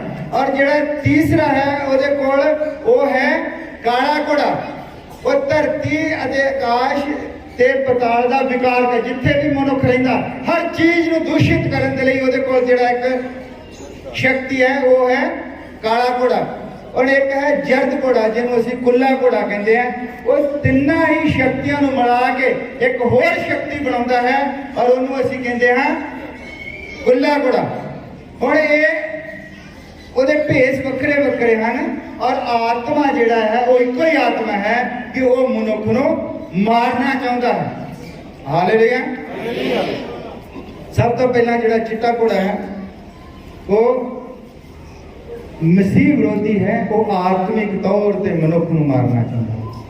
ਔਰ ਜਿਹੜਾ ਲਾਲ ਘੋੜਾ ਹੈ ਉਹ ਤਲਵਾਰ ਨਾਲ ਮਾਰਦਾ ਹੈ, ਉਹ ਆਤਮਿਕ ਤੌਰ ਤੇ ਮਾਰਨਾ ਚਾਹੁੰਦਾ ਹੈ। ਇਹ ਤਲਵਾਰ ਦੇ ਨਾਲ ਮਾਰਦਾ ਹੈ ਔਰ ਤਲਵਾਰ ਦੇ ਨਾਲ ਕਿੱਦਾਂ ਮਾਰਦਾ ਹੈ? ਇਹ ਕੀ ਕਰਦਾ ਹੈ? ਕਲੀਸਿਆ ਦੇ ਵਿੱਚ ਰਾਜਨੀਤਿਕ ਸ਼ਕਤੀ ਲੈ ਕੇ ਆਉਂਦਾ। ਕਲੀਸਿਆ ਔਰ ਰਾਜਨੀਤਿਕ ਸ਼ਕਤੀ ਨੂੰ ਇੱਕੋ ਹੀ ਕਰ ਦਿੰਦਾ ਹੈ ਔਰ ਜਿਹੜਾ ਵੀ ਕੋਈ ਇਹਦਾ ਵਿਰੋਧ ਕਰਦਾ ਉਹਨੂੰ ਖਤਮ ਕਰ ਦਿੰਦਾ। ਉਸ ਤੋਂ ਬਾਅਦ ਹੈ ਜਿਹੜਾ ਕਾਲਾ ਘੋੜਾ ਹੈ। ਕਾਲਾ ਘੋੜਾ ਕੀ ਹੈ? ਇਹ ਝੂਠੀ ਸਿੱਖਿਆ ਹੈ। ਉਹ ਆਪਣੇ ਵਿਚਾਰਾਂ ਨੂੰ ਮਸੀਹੀ ਵਰਦਾਨ ਬਣਾ ਕੇ ਵੇਚਦਾ, ਘਿਨਾਉਣੀਆਂ ਵਸਤਾਂ ਦਾ ਕਲੀਸਿਆ ਵਿੱਚ ਵਪਾਰ ਕਰਦਾ। ਹਰ ਇੱਕ ਵਸਤੂ ਨੂੰ, ਉਹਨਾਂ ਦੀ ਪ੍ਰਾਪਰਟੀ ਨੂੰ, ਹਰ ਇੱਕ ਚੀਜ਼ ਨੂੰ ਆਪਣੇ ਅਧਿਕਾਰ ਥੱਲੇ ਲੈ ਲੈਂਦਾ ਹੈ ਔਰ ਉਹਦੇ ਬਦਲੇ ਦੇ ਵਿੱਚ ਭਾਰੀ ਮੁੱਲ ਦੇ ਨਾਲ ਉਹ ਚੀਜ਼ਾਂ, ਉਹਨਾਂ ਦੀਆਂ ਹੀ ਚੀਜ਼ਾਂ ਉਹਨਾਂ ਨੂੰ ਵੇਚਦਾ ਹੈ ਔਰ ਭਾਰੀ ਮੁੱਲ ਦੇ ਨਾਲ ਉਹ ਵਪਾਰ ਕਰਦਾ ਹੈ। ਔਰ ਜਦ ਉਹਦੇ ਕੋਲ ਰਾਜਸੀ ਸ਼ਕਤੀ ਉਹਦੇ ਕੋਲ ਹੈ ਔਰ ਕਲੀਸਿਆ ਵੀ ਉਹਦੇ ਕਬਜ਼ੇ ਦੇ ਵਿੱਚ ਆ ਗਈ ਹੈ ਔਰ ਖਾਣ ਪੀਣ ਦਾ ਸਮਾਨ, ਪ੍ਰਾਪਰਟੀ ਵਗੈਰਾ ਸਭ ਕੁਝ ਉਹਦੇ ਕਬਜ਼ੇ ਦੇ ਵਿੱਚ ਆ ਗਿਆ ਹੈ, ਤਾਂ ਇਦਾਂ ਫਿਰ ਕਲੀਸਿਆ ਦੇ ਵਿੱਚ ਜਿਹੜਾ ਜ਼ਾਹਿਰ ਹੁੰਦਾ ਹੈ ਉਹਨੂੰ ਕਹਿੰਦੇ ਆ ਜਰਦ ਘੋੜਾ। ਹੁਣ ਇਹ ਜਦ ਉਹਦੇ ਚਾਰ ਹਨ, ਜਦ ਉਹਦੇ ਚਾਰ ਜੰਤੂ ਜਿਹੜੇ ਹਨ ਤੇ ਉਹਦੇ ਤੋਂ ਬਾਅਦ ਅਸੀਂ ਦੇਖਦੇ ਹਾਂ ਕਿ ਪਰਮੇਸ਼ਵਰ ਦੇ ਵੀ ਜਿਹੜੇ ਇਹੋ ਚਾਰ ਜੰਤੂ ਹਨ। ਇੱਕ ਹੈ, ਪਹਿਲਾ ਕੌਣ ਹੈ? ਬੱਬਰ ਸ਼ੇਰ। ਜਦ ਸ਼ੈਤਾਨ ਕੀ ਕਰਦਾ ਹੈ ਕਿ ਉੱਥੇ ਆਤਮਾ ਦੇ ਨਾਲ ਮਾਰਦਾ ਹੈ ਤੇ ਬੱਬਰ ਸ਼ੇਰ ਕੀ ਹੈ? ਬੱਬਰ ਸ਼ੇਰ ਹੈ ਵਚਨ, ਔਰ ਫਿਰ ਆਪਣਾ ਵਚਨ ਕੱਢਦਾ ਉੱਥੇ ਤਾਂ ਕਿ ਮਸੀਹ ਵਿਰੋਧੀ ਦਾ ਉਹ ਪਰਦਾਫਾਸ਼ ਕਰੇ। ਹਾਲੇਲੂਇਆ। ਫਿਰ ਉਹ ਕੀ ਕਰਦਾ ਹੈ? ਜਦੋਂ ਉਹ ਲਾਲ ਘੋੜੇ ਦੇ ਉੱਤੇ ਆਉਂਦਾ ਹੈ, ਹਾਲੇਲੂਇਆ, ਜਦੋਂ ਲਾਲ ਘੋੜੇ ਦੇ ਉੱਤੇ ਆਉਂਦਾ ਹੈ ਤੇ ਉੱਥੇ ਪਰਮੇਸ਼ਵਰ ਇੱਕ ਬਲਦ ਨੂੰ ਭੇਜਦਾ ਹੈ। ਹਾਲੇਲੂਇਆ।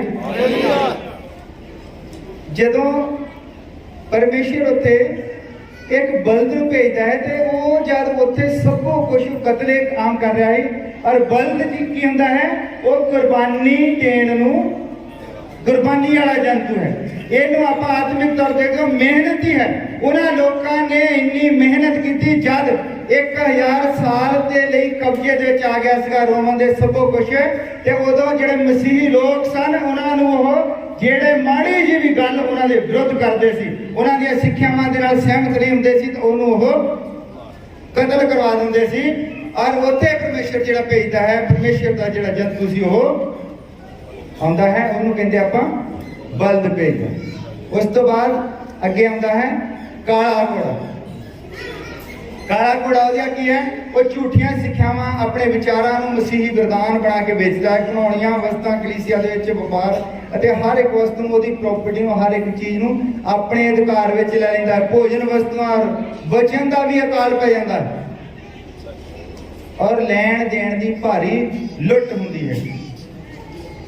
ਔਰ ਇਹ ਸੀਗਾ ਚਤੁਰਾਈ ਦਾ ਯੁੱਗ। ਔਰ ਜਦੋਂ ਚਤੁਰਾਈ ਦਾ ਯੁੱਗ ਸੀ ਤਾਂ ਪਰਮੇਸ਼ਰ ਉੱਥੇ ਮਨੁੱਖ ਨੂੰ ਭੇਜਦਾ। ਮਨੁੱਖ ਵੀ ਇੱਕ ਚਤੁਰ ਪ੍ਰਾਣੀ ਹੈ ਜਿਹਦੇ ਕੋਲ ਪਰਮੇਸ਼ਰ ਦੀ ਬੁੱਧ ਹੈ। ਸ਼ੈਤਾਨ ਦੀ ਚਤੁਰਾਈ ਦਾ ਮੁਕਾਬਲਾ ਬੁੱਧ ਦੇ ਨਾਲ ਕੀਤਾ ਜਾ ਸਕਦਾ ਹੈ ਔਰ ਪਰਮੇਸ਼ਰ ਉੱਥੇ ਮਨੁੱਖ ਨੂੰ ਭੇਜਦਾ। ਔਰ ਉਸ ਤੋਂ ਬਾਅਦ ਸ਼ੈਤਾਨ ਜਦੋਂ ਜਰਦ ਘੋੜੇ ਦੇ ਉੱਤੇ ਆਉਂਦਾ ਹੈ ਉਦੋਂ ਪਰਮੇਸ਼ਰ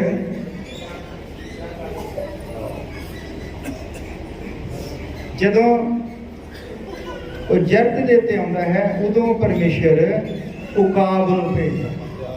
ਭਾਵੇਂ ਜਿੱਦੋਂ ਮਰਜ਼ੀ ਹੋਇਆ ਹੋਵੇ, ਭਾਵੇਂ ਮਨੁੱਖ ਆ ਜਾਵੇ, ਭਾਵੇਂ ਕੋਈ ਜਿੰਨੀਆਂ ਮਰਜ਼ੀ ਦਾ ਮਨੁੱਖ ਆਇਆ ਤਾਂ ਉਹ ਕਿਸੇ ਸੁਧਾਰ ਲੈ ਕੇ ਆਏ। ਉਹਦੇ ਵਿੱਚ ਵੈਸਲੀ ਵਗੈਰਾ ਜਿੰਨੇ ਸੀਗੇ ਉਹ ਸਾਰੇ ਆਏ ਜਦੋਂ ਕਾਲੇ ਘੋੜੇ ਦਾ ਸੀਗਾ। ਉਸ ਤੋਂ ਬਾਅਦ ਆਉਂਦਾ ਹੈ ਉਕਾਬ ਦਾ ਯੁੱਗ। ਹਾਲੇਲੂਇਆ। ਅਸੀਂ ਕਿਹੜੇ ਯੁੱਗ 'ਚ ਰਹਿ ਰਹੇ ਹਾਂ? ਉਕਾਬ ਤੋਂ ਬਿਨਾ ਕੁਝ ਵੀ ਪੂਰਾ ਨਹੀਂ ਹੋ ਸਕਦਾ। ਹਾਲੇਲੂਇਆ। ਉਕਾਬ ਤੋਂ ਬਿਨਾ ਇਹਨਾਂ ਚੀਜ਼ਾਂ ਨੂੰ ਸਮਝਿਆ ਨਹੀਂ ਜਾ ਸਕਦਾ ਸੀ। ਉਕਾਬ ਜਿਹੜਾ ਹੈ ਉਦੋਂ ਪਰਮੇਸ਼ਰ ਉਕਾਬ ਦਾ ਮਸਾ ਭੇਜਦਾ, ਉਹ ਉਸ ਸੱਚਾਈ ਨੂੰ ਪ੍ਰਗਟ ਕਰਨ ਵਾਲਾ ਭੇਜਦਾ। ਉਕਾਬ ਨੇ ਸੱਚਾਈ ਨੂੰ ਪ੍ਰਗਟ ਕਰਨਾ ਹੁੰਦਾ ਜੋ ਕਿ ਸਾਰੇ ਯੁੱਗਾਂ ਵਿੱਚ ਡਿੱਗ ਚੁੱਕੀ ਹੁੰਦੀ ਸੱਚਾਈ। ਜਿਹੜੀ ਸੱਚਾਈ ਸਾਰੇ ਯੁੱਗਾਂ ਦੇ ਵਿੱਚ ਡਿੱਗ ਚੁੱਕੀ ਸੀ, ਉਹਨੂੰ ਬਹਾਲ ਕਰਨ ਦੇ ਲਈ ਉਹ ਭਾਵੇਂ ਬਲਦ ਦਾ ਯੁੱਗ ਹੋਵੇ, ਭਾਵੇਂ ਮਨੁੱਖ ਦਾ ਹੋਵੇ, ਔਰ ਭਾਵੇਂ ਉਹ ਬੈਠ ਕੇ ਦਾ ਹੋਵੇ। ਔਰ ਇਹਨਾਂ ਸਾਰੀਆਂ ਚੀਜ਼ਾਂ ਨੂੰ ਆਪਣੀ ਦੁਬਾਰਾ ਸਥਿਤੀ ਦੇ ਵਿੱਚ ਲੈਣ ਦੇ ਲਈ ਪਰਮੇਸ਼ਰ ਉੱਤੇ ਉਕਾਬ ਨੂੰ ਭੇਜਦਾ ਹੈ। ਉਕਾਬ ਨੂੰ ਹੀ ਕਿਉਂ ਭੇਜਦਾ ਹੈ? ਉਕਾਬ ਜਿਹੜਾ ਹੈ ਜਿੰਨਾ ਮਰਜ਼ੀ ਉੱਚਾ ਉੱਡ ਜਾਵੇ, ਉਹ ਜਿੱਥੇ ਤੱਕ ਵੀ ਉੱਡਦਾ ਹੈ ਪਰ ਉਹ ਆਪਣੇ ਸਥਾਨ ਨੂੰ ਉੱਥੋਂ ਦੇਖ ਸਕਦਾ ਹੈ। ਉਚਾਈ ਦੇ ਉੱਤੇ ਜਾਣ ਦਾ ਮਤਲਬ ਇਹ ਨਹੀਂ ਕਿ ਤੁਸੀਂ ਉੱਚੇ ਉੱਡ ਜਾਓ ਤੇ ਤੁਸੀਂ ਭੁੱਲ ਜਾਓ ਜਾ ਕੇ ਥੱਲੇ ਤੁਹਾਨੂੰ ਦਿਸਣੋਂ ਹੀ ਅੜ ਜਾਏ, ਪਰ ਤੁਹਾਨੂੰ ਪਤਾ ਹੀ ਨਾ ਲੱਗੇ ਕਿ ਉਤਰਨਾ ਕਿੱਥੇ ਹੈ। ਤੁਸੀਂ ਆਪਣੀ ਸਥਿਤੀ ਭੁੱਲ ਜਾਓ। ਇਸ ਲਈ ਉਕਾਬ ਜਿਹੜਾ ਹੈ ਉਹ ਜਿੰਨਾ ਮਰਜ਼ੀ ਉੱਚਾ ਉੱਡ ਜਾਵੇ, ਉਹ ਆਪਣੀ ਜ਼ਮੀਨ ਨੂੰ ਉੱਥੋਂ ਦੇਖ ਸਕਦਾ। ਹਾਲੇਲੂਇਆ। ਇਹ ਜਿਹੜਾ ਮੈਂ ਸਾਰੀਆਂ ਗੱਲਾਂ ਕਰ ਰਿਹਾ, ਇਹ 4 ਮੋਹਰਾਂ ਸਨ। ਹਾਲੇਲੂਇਆ। ਇਹ ਮੈਂ ਸ਼ਾਰਟ ਦੇ ਵਿੱਚ ਥੋੜਾ ਉਹਨਾਂ ਦੇ ਵਿੱਚ ਲਿਆ ਹੈ। ਇਹ ਸੀਗੀਆਂ 4 ਮੋਹਰਾਂ ਜਿਹੜੇ ਪਰਮੇਸ਼ਰ ਦੀ ਯੋਜਨਾ ਜਿਹੜੀ ਹੈ। ਹਿਜਕੀਏਲ ਇਹਨਾਂ ਮੋਹਰਾਂ ਨੂੰ ਦੇਖਦਾ। ਇਹਨਾਂ ਮੋਹਰਾਂ ਤੋਂ ਅੱਗੇ ਹਿਜਕੀਏਲ ਜਿਹੜਾ ਕੀ ਦੇਖਦਾ ਹੈ? ਸਵਰਗੀ ਉਪਾਸਨਾ। ਉਹਨੂੰ ਚਿੰਨ੍ਹ ਦੇ ਰੂਪ ਦੇ ਵਿੱਚ ਦੇਖਦਾ ਹੈ, ਜਿਹੜੀ ਦੁਲਹਨ ਤਾਂ ਧਰਤੀ ਤੋਂ ਉਠਾ ਲਈ ਗਈ ਹੈ। ਹੁਣ ਇਸ ਤੋਂ ਬਾਅਦ 4 ਮੋਹਰਾਂ ਤੁਸੀਂ ਉਦਾਂ ਦੇਖ ਲਈਆਂ। 4 ਮੋਹਰਾਂ ਕਿਸੇ ਸ਼ੈਤਾਨ ਦੇ 4 ਰੂਪ ਔਰ ਉਹਨਾਂ ਦਾ ਕਾਊਂਟਰ ਕਰਨ ਦੇ ਲਈ ਪਰਮੇਸ਼ਰ ਦੇ 4 ਸ਼ਕਤੀਆਂ। ਇਹ ਸਮਝ ਲੱਗ ਗਈਆਂ। ਔਰ 5ਵੀਂ ਮੋਹਰ ਜਿਹੜੀ ਹੈ ਇਹ ਸੀਗੀ ਸਵਰਗੀ ਉਪਾਸਨਾ। ਔਰ ਜਿਹੜੀ ਹਿਜਕੀਏਲ ਸਾਰਾ ਦਰਸ਼ਨ ਦੇਖਦਾ ਹੈ ਔਰ ਜਿਹੜਾ ਯਹੂਨਾ ਵੀ ਲਿਖਦਾ। ਹੁਣ ਇੱਥੇ ਹੈ 6ਵੀਂ ਮੋਹਰ। 6ਵੀਂ ਮੋਹਰ ਦਾ ਸਾਡੇ ਨਾਲ ਕੋਈ ਲੈਣਾ ਦੇਣਾ ਨਹੀਂ।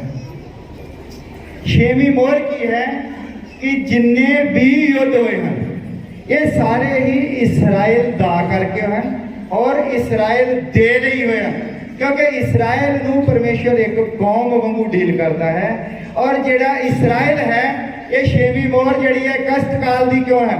ਕਿਉਂਕਿ ਜਿਹੜਾ ਇਹ ਸ਼ੇਰ ਦਾ ਮਸਾ ਸੀ, ਉਹਨਾਂ ਨੇ ਕੀ ਕੀਤਾ? ਉਕਾਬ ਦੇ ਮਸੇ ਨੂੰ ਤੇ ਜਾਣਿਆ, ਨਬੀਆਂ ਦੇ ਮਸੇ ਨੂੰ ਜਾਣਿਆ ਨਹੀਂ, ਉਹਦੀ ਵਿਵਸਥਾ ਨੂੰ ਜਾਣਿਆ, ਪਰ ਜਿਹੜਾ ਸ਼ੇਰ ਦੇ ਮਸੇ ਤੋਂ ਉਹਨਾਂ ਨੇ ਇਨਕਾਰ ਕਰ ਦਿੱਤਾ। ਸ਼ੇਰ ਦਾ ਮਸਾ ਖੁਦ ਮਸੀਹ ਧਰਤੀ ਦੇ ਉੱਤੇ ਸੀਗਾ। ਹਾਲੇਲੂਇਆ। ਇਸੇ ਲਈ ਉਹਨਾਂ ਨੂੰ ਕਸ਼ਟਕਾਲ ਦੇ ਵਿੱਚ ਨਹੀਂ ਜਾਣਾ ਪਿਆ। ਬਚਣਾ ਤਾਂ ਉਹਨਾਂ ਨੇ ਵੀ ਸੀਗਾ, ਬਚਣਾ ਉਹਨਾਂ ਨੇ ਵੀ ਸੀਗਾ, ਪਰ ਉਹਨਾਂ ਨੇ ਕਿਰਪਾ ਦੇ ਨਾਲ ਨਹੀਂ ਬਚਣਾ, ਯੁੱਧ ਦੇ ਨਾਲ ਬਚਣਾ। ਔਰ ਅਸੀਂ ਕਿਰਪਾ ਦੇ ਥੱਲੇ। ਔਰ ਜਿਹੜੀ ਮੈਂ ਆਇਤ ਪੜ੍ਹੀ ਸੀ, ਅਸੀਂ ਕਾਹਦੇ ਥੱਲੇ ਆ? ਕਿਰਪਾ ਦੇ ਥੱਲੇ। ਔਰ ਇਸਰਾਇਲ ਜਿਹੜਾ ਹੈ ਉਹ ਕਿਰਪਾ ਦੇ ਥੱਲੇ ਨਿਗਾ, ਉਹ ਵਿਵਸਥਾ ਦੇ ਥੱਲੇ ਹੈ। ਔਰ ਵਿਵਸਥਾ ਜਿਹੜੀ ਉਹਨਾਂ ਨੂੰ ਯੁੱਧ ਵਿੱਚ ਲੈ ਕੇ ਜਾਂਦੀ ਹੈ। ਇਹ ਹੈ 6ਵੀਂ ਮੋਹਰ। ਜਿੰਨੇ ਵੀ ਕਸ਼ਟਕਾਲ, ਜਿੰਨੀਆਂ ਵੀ ਲੜਾਈਆਂ, ਇਹ ਸਾਰੀਆਂ ਹੀ 6ਵੀਂ ਮੋਹਰ ਦੇ ਥੱਲੇ। ਹੁਣ ਅਗਲੀ ਹੈਗੀ ਹੈ ਫਾਈਨਲ ਐਂਡ 7ਵੀਂ। 7ਵੀਂ ਮੋਹਰ ਜਿਹੜੀ ਹੈ ਇਹਦੇ ਬਾਰੇ ਬਿਲਕੁਲ ਚੁੱਪ ਹੈ, ਬਿਲਕੁਲ ਚੁੱਪ ਹੈ, ਕੁਝ ਵੀ ਨਹੀਂ ਲਿਖਿਆ ਗਿਆ। ਔਰ ਬਹੁਤ ਸਾਰੇ ਲੋਕ ਇੱਥੇ ਹੀ ਰੁਕੇ ਹੋਏ ਹਨ, ਕਹਿੰਦੇ ਵੀ 7ਵੀਂ ਮੋਹਰ ਜਿਹੜੀ ਹੈ ਉਹ ਖੁੱਲੀ ਨਹੀਂ ਹੈ। ਅਸੀਂ ਕਹਿੰਦੇ ਖੁੱਲ ਚੁੱਕੀ। ਹੁਣ ਹੈ ਕਿ 7ਵੀਂ ਮੋਹਰ ਇਹ ਹੈ ਕਿ ਲੇਲੇ ਦਾ ਬੱਬਰ ਸ਼ੇਰ ਤੱਕ ਬਣਨ ਦਾ ਸਫ਼ਰ। ਇਹ ਲੇਲਾ ਬੱਬਰ ਸ਼ੇਰ ਬਣੇਗਾ ਔਰ ਮਰਸੀ ਸੀਟ ਦਾ ਜਜਮੈਂਟ ਸੀਟ ਦੇ ਵਿੱਚ तब्दील हो। और जिहड़ा यूहन्ना असीं पढ़िआ पहला यूहन्ना 5:8 पहला यूहन्ना 5:8 की पढ़िआ सी and there are three there witness in us जेड़े धरती के उत्ते गवाह हैं कौन है लहू पानी और पवित्र आत्मा इन्हें 8 ने दोबारा 7 दे विच जाना है 7 की है परफेक्शन है इन्हें 7 दे विच जाना और 7 की है उत्थे पिता है उत्थे शब्द है और उत्थे आत्मा और पिता को कोई देख नहीं सकता शब्द को कोई देख नहीं सकता और पवित्र आत्मा को कोई देख नहीं सकता यदि कोई व्याख्या नहीं कर सकता यह है सतवीं मोहर जिहदी व्याख्या नहीं हो सकती पिता की व्याख्या कौन कर सकता क्योंकि असी जिथों पढ़िया है कि परमेश्वर की धार्मिकता का गुण निगा अगर किसी ने परमेश्वर की धार्मिकता देखनी है तो किहनूं देखे यीशु मसीह का स्वर्ग तो धरती तक आने का सफर ये मोहरा बंद करने खोलने का सारा सफर 6 मोहरा तक होता है पर 7वीं मोहर है वह वापस उत्थे ही क्योंकि वही राजा धरती के उत्ते है तो वही राजा स्वर्ग के विच है और फिर वह धरती के उत्ते वापस आना क्योंकि मनुख जिहड़ा है मनुख थियोफैनी बॉडी है और परमेश्वर जिहड़ा है वो एपीफैनी बॉडी है मनुख ने अगर स्वर्ग के विच जाना है तो उन्होंने थियोफैनी बॉडी की जरूरत है और उन्होंने स्वर्गी बॉडी की जरूरत है और परमेश्वर ने जब धरती जाना तो उन्होंने धरती वाली बॉडी की जरूरत है पर परमेश्वर जिहड़ा है वो थियोफैनी और एपीफैनी है परमेश्वर इको ही समय दे विच आदमी भी बन सकता है तो इको ही समय दे विच परमेश्वर भी बन सकता है जब तुम देखते हैं कि प्रभु यीशु मसीह जब लाजर मर जाता है तो रोंदा है और लाजर मर जाता रोंदा है और चेले सारे भी बड़े उदास होंगे रोंदा है और कुछ देर तो बाद लाजर की कब्र के उत्ते जाता है और कहता लाजर कब्र के उत्ते बाहर आ जा उस टाइम वो परमेश्वर होता है इको ही समय तो मनुष्य और इको ही समय तो वो परमेश्वर हो सकता है क्योंकि अभी बॉडी जी छोटी बॉडी नहीं वो शरीर मनुष्य शरीर है वो इको ही टाइम पे धरती देते और इको ही टाइम देते स्वर्ग देते और स्वर्ग तो धरती देते होना होगा 7वीं मोहर है और ये जिहड़ा हिजकियल देखता हिजकियल वो जिहड़े 4 जंतु देखता ਆਪਾਂ ਕੂਚ ਦੀ ਕਿਤਾਬ ਦਾ 25 ਨੰਬਰ ਤੇ ਆਏ ਉਹਦੀ 17 ਤੋਂ 22 ਦੇ ਵਿੱਚ ਦੇਖਦੇ ਆ ਉਹਦੇ ਵਿੱਚ ਲਿਖਿਆ ਤੂੰ ਪ੍ਰਾਚੀ ਦਾ ਸਰਪੋਸ਼ ਕੁੰਦਨ सोने का बनाई यदि लंबाई 2.5 हाथ ते चौड़ाई 1.5 हाथ हो तो सोने के 2 करूबी बनाए तो उन्होंने घड़ के प्राश्चित के सरपोश के 2 सिरों तक प्राश्चित का जिहड़ा सरपोश है वो की है हालेलुया जे मसीह परमेश्वर की धार्मिकता है तो जरूरी है कि मसीह ही साडी धार्मिकता होवे और इन्हें साडी धार्मिकता नू कायम करने के लिए जरूरी है कि वो प्राश्चित बने हालेलुया मसीह ही साडी खातर होना परमेश्वर और मनुख दे विच जिहड़ी खाई बन गई जिहड़ी किताब सी जिहड़ी सील बंद हो गई उसे ही किताब नूं उस प्रकाश की पोथी दे विच जिहड़ी मोहरां वाली किताब बंद सी वो खुल चुकी है उस खुली हुई किताब नूं दोबारा अदन के बाग दे विच लैके जाना और मनुख जिहड़ा डिग चुकिया सी उहनूं बहाल करना और उहदे हत्थ दे विच ओह किताब देनी और वचन दे विच लिखिया कि जदों जिहड़ा जित प्राप्त करेगा उहनूं मैं उत्थे जीवन दे रुख तो खाण नूं देवांगा मनुख जित प्राप्त कर ही नहीं सकता मनुख जिहड़ा है ये मिट्टी है और मिट्टी जिहड़ी है ये कुछ भी कर नहीं सकती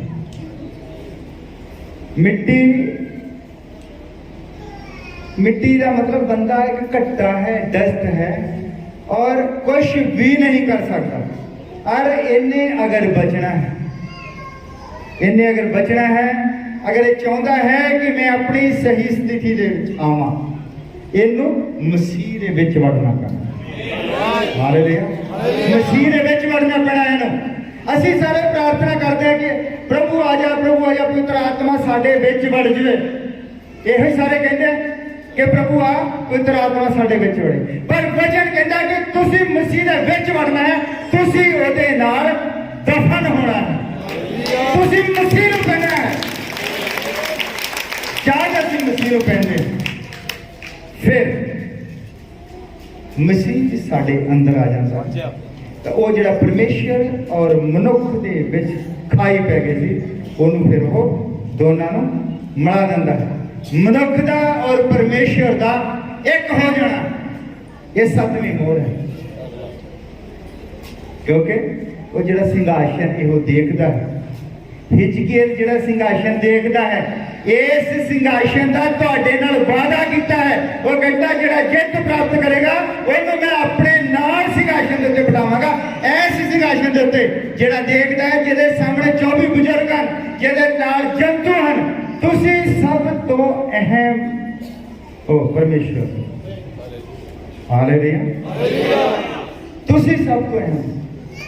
और वो किड्डा वड्डा वादा करदा, कहंदा जिहड़ा जित प्राप्त करेगा ओनू मैं उसे ही अदन बाग दे विच जिहनू ने सील कर दिता है, जिहदे आले दुआले करूबी लगाए हन, ओही करूबी जिहड़े तुहाडी सेवा टहल करनगे और वो उससे ही जीवन दे रुख तो तुहानू खाण नूं देवेगा। और उन्हें कहा कि मैं जिहड़ा जित प्राप्त करेगा ओनू मैं अपने नाल सिंहासन दे उत्ते बिठाऊंगा। और वो सिंहासन कौन देखता है? हिजकियल। और उसे सिंहासन की व्याख्या कौन करता है? यूहन्ना उसे सिंहासन की व्याख्या करता है। और वो है की है दसी, वो सिंहासन है कहता है सिंहासन। हालेलुया, केदा सिंहासन है? वो तुहाडा सिंहासन है। हालेलुया, तुहाडा किदां? जिहड़ी पत्नी हुंदी है पति दे नाल बराबर दी हकदार हुंदी है। हालेलुया, तो कहंदा मैं ओनू अपने नाल सिंहासन दे उत्ते बिठावां। हालेलुया, इस्राएलियां नूं नहीं, इस्राएली जिहड़े है ओहदे सारे भाई बंधु हन, वो भाई बंधु हन। और असी कौन है? असी ओदी दुल्हन। दुल्हन जिहड़ी हुंदी है पति दा ही एक हिस्सा हुंदा। हालेलुया, और असी सारे इत्थे अज जिहड़े इकट्ठे होए हैं इत्थे काहदे लई इकट्ठे होए? हालेलुया, काहदे लई इकट्ठे होए हैं? काहदे लई इकट्ठे होए हैं?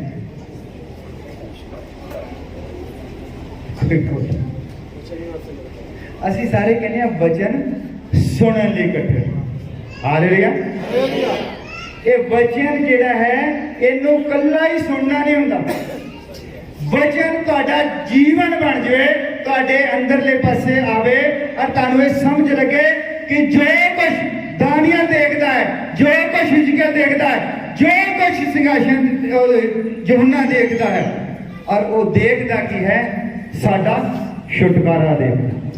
हालेलुया, मोहरा जिहड़ियां सी ये छुटकारे की किताब है, वो साडा छुटकारा देखता है। और साडा छुटकारा जिहड़ा है मोर बंद सी जिहड़ा कि हुण खुल चुका है। और खोलिया किने है? एलिया दे आत्मा ने। और एलिया दा आत्मा किहदे उत्ते सी? साडे युग दे नबी भाई विलियम मैरियन ब्रान। अज का मेरा जो संदेश भाई विलियम ब्रानम नाम समर्पित सी। आज जड़ियां मैं गल्लां कीतियां कि चिट्टा घोड़ा, काला घोड़ा और जर्द घोड़ा की, ये साडी समझ तो नहीं, है विद्वानां दी भी समझ तो बाहर नहीं करना। असी नमन करते हैं परमेश्वर, असी परमेश्वर के अगे झुकते हैं कि प्रभु तू साडे ते दया कीती है ताकि असी समय दे संदेश,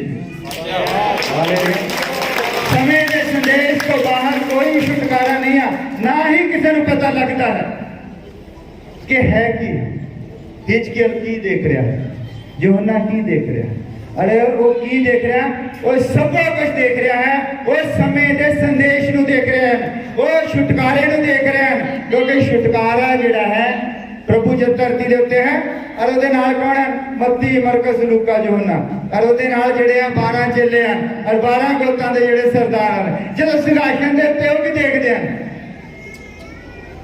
ਉਹੀ ਚੀਜ਼ਾਂ ਦੇਖਦੇ ਉਹਦੇ ਨਾਲ। ਇੱਥੇ ਉਹ ਸਰੀਰਕ ਰੂਪ ਦੇ ਵਿੱਚ ਹੈ ਔਰ ਉੱਥੇ ਉਹ ਆਤਮਿਕ ਰੂਪ ਦੇ ਵਿੱਚ ਹੈ। ਇਹ ਸਾਨੂੰ ਕਿੱਦਾਂ ਸਮਝ ਲੱਗਦੀਆਂ, ਜੇ ਭਾਈ ਬ੍ਰਾਹਨਮ ਨਾ ਹੁੰਦਾ, ਉਹਦਾ ਜਨਮ ਸਾਡੇ ਲਈ ਮੁਬਾਰਕ ਜਨਮ ਹੈ। ਇਸ ਲਈ ਸਾਨੂੰ ਪਰਮੇਸ਼ਰ ਦਾ ਧੰਨਵਾਦ ਕਰਨਾ ਚਾਹੀਦਾ। ਔਰ 6 अप्रैल 1909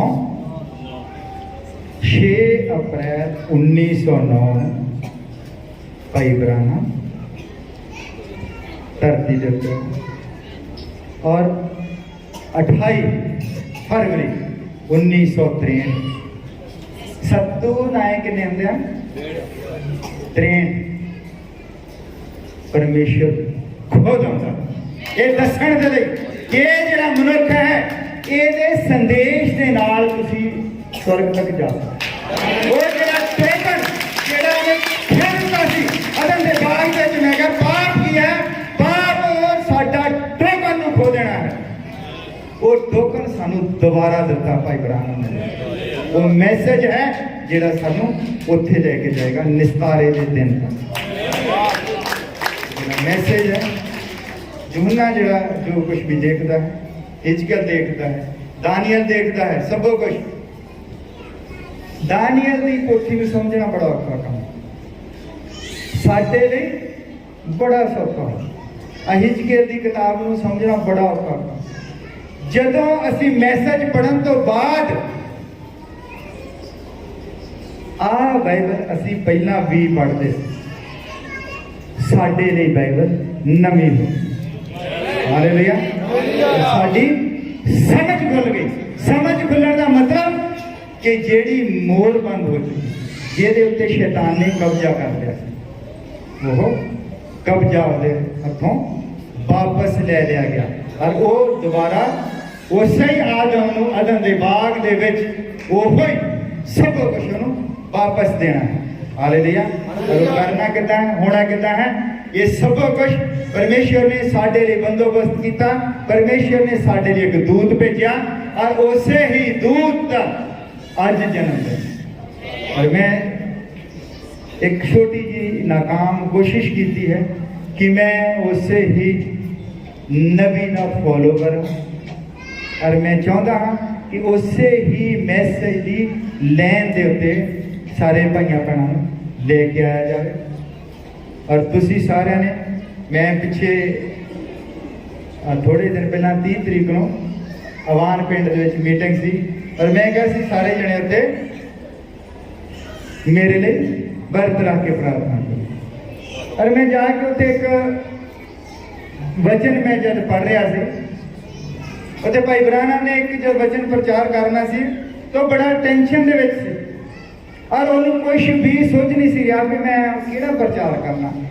दिल दिमाग बिल्कुल खाली सी और उन्हें की किया, कमरे चो बाहर आ गया, अपनी शर्ट उतारी, अपने मोढे के उत्ते रख के घूमन लग पिया और पौड़ियां के उत्ते चढ़ के बैठ गया और उत्ते कहता कि प्रभु मैं किहदे कोल जावां, मेरा दिल दिमाग खाली, मैं कल नूं प्रचार करना, किहदे कोल जावां। और पवित्र आत्मा ने कहा ये ही तेरा विषय होएगा कि मैं किहदे कोल जावां। और भाई बराहनम ने प्रचार किया, असीं किहदे कोल जाइए। और मैं सोच रहा सीगा कि ये बहुत बड़ी संगति है और भाई हुणी जिहड़े साडे पंजाब दे मोहरी पास्टर भी मैं उत्थे जाके प्रचार की करना, मेरे नाल वड्डे वड्डे पास्टर उत्थे होणगे, बहुत सूझवान पास्टर होणगे भी मैं उत्थे प्रचार की करना। उत्तों मैं कहा भाई बराहनम का जन्मदिन है, परमेश्वर कहता ये ही तेरा विषय होगा भाई बराहनम का। इसलिए मैं शुरू में बधाई देती कि नबी जड़ा है वो परमेश्वर का साडे लई वरदान है। असीं मुबारक लोग हाँ जिन्हों परमेश्वर कोई वरदान दिंदा और उसका वरदान है वो साडी समझ नूं खोलदा। और मैं शब्दों के नाल ही तुहानूं फिर तो बधाई दिंदा कि तुसीं समय दे संदेश दिते। और मैं एक माफी चाहता सी वो बैनर लैके गड्डी दे विच इसका और बैनर लाने गड्डी दे विच इसका बैनर चलो कोई गल नहीं। थोड़ा लेट हो गया सी लेट होने की वजह से। और मैं उम्मीद करना कि सारिਆਂ ਨੂੰ नबी बारे पता लग गया होगा।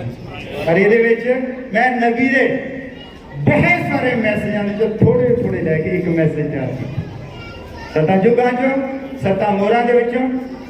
और अगर कोई लोग कहते कि 7वीं मोहर नहीं खुली है तो वो नबी नूं 10 दी 7 अनुसार पूरा नहीं करते, क्योंकि उन्हें कहा कि सभे भेद संपूर्ण होंगे, मोहर भी नाले संपूर्ण होंगे। इन्होंने शब्दों के नाल ही सारिਆਂ ਨੂੰ जय मसीह दी। और मैं फिर तो बहुत धन्यवाद करता हूँ जिन्होंने मुझे मन की देता और सारे ही धन्यवाद बहुत धन्यवाद करता जिन्होंने मुझे समझा।